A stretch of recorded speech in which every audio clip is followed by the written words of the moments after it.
Assalamualaikum warahmatullahi wabarakatuh. My name is Vika Nurdiana. My student ID number is 2021010600009. Okay, here I would like to talk about the kinds of translation theories. So, translation is a text derived from another text in another language, exhibiting qualities of equivalence to the source text, such that the derived text can be taken as a substitute for the original text. In a simple way, translation is transforming meaning or message from one language to another language, from source text to target text. Why is translation so important? So, there are a lot of reasons why translation is important. The first one is the increase of internet. The contents in the social media especially need to be translated so everyone knows what the contents talk about. The second one is for business. If there is a global partner but their language is different, they need to translate each other language so they can communicate. And the third one is literary text. Books or novels need to be translated so people in each country can understand it. Now, the differences between translation and interpreting. There are some differences between translation and interpreting. First, translation is focused on written text, while interpreting focuses on orally.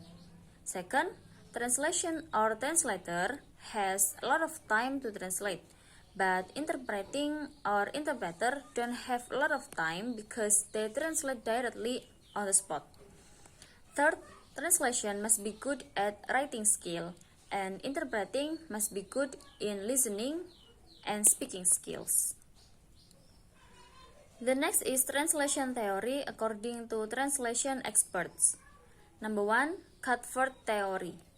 According to Catford, translation is the replacement of textual material in one language by equivalent textual material in another language.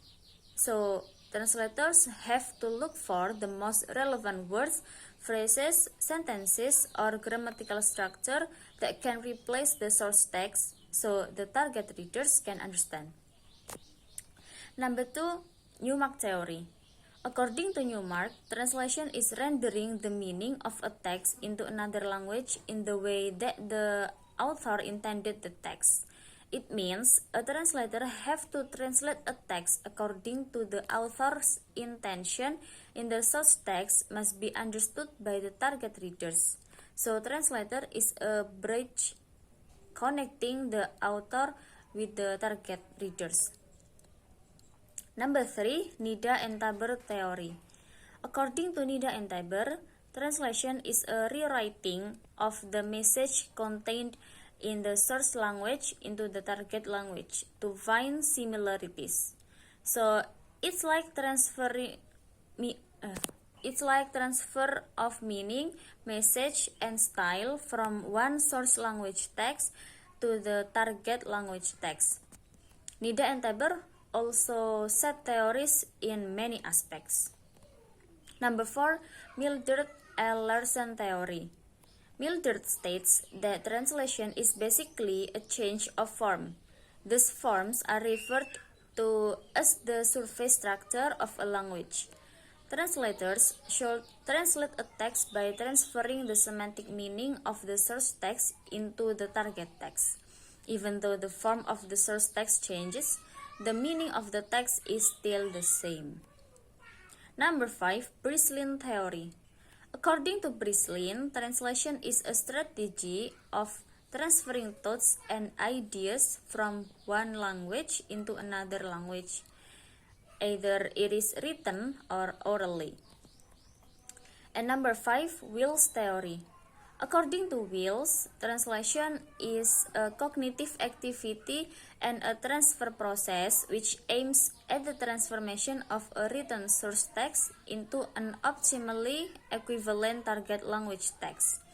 So the translator should understand the syntactic, semantic, pragmatic, and analytical processing of the source language to look for the most equivalent words for the source text.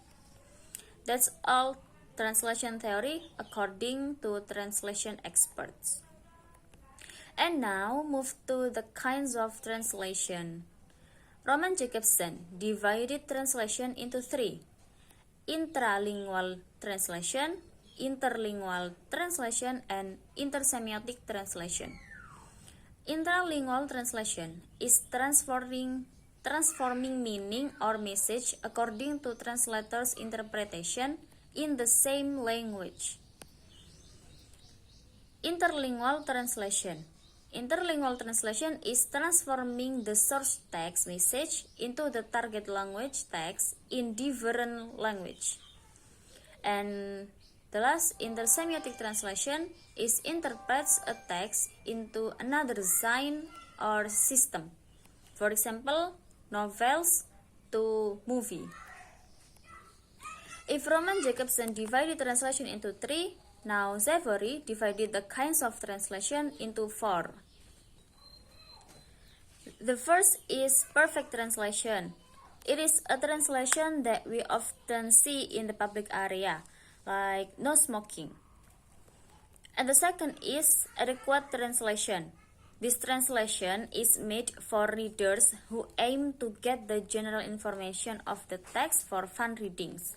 So, translator free to delete difficult words and paraphrase the sentence to make the readers catch the story. The third is composite translation. This translation is a serious translation of literatures. And the last is research and technical translation. This kind of translation is made for translating texts related to science or techniques. Yeah, I think enough, and that's all from me. Thank you. Wassalamualaikum warahmatullahi wabarakatuh.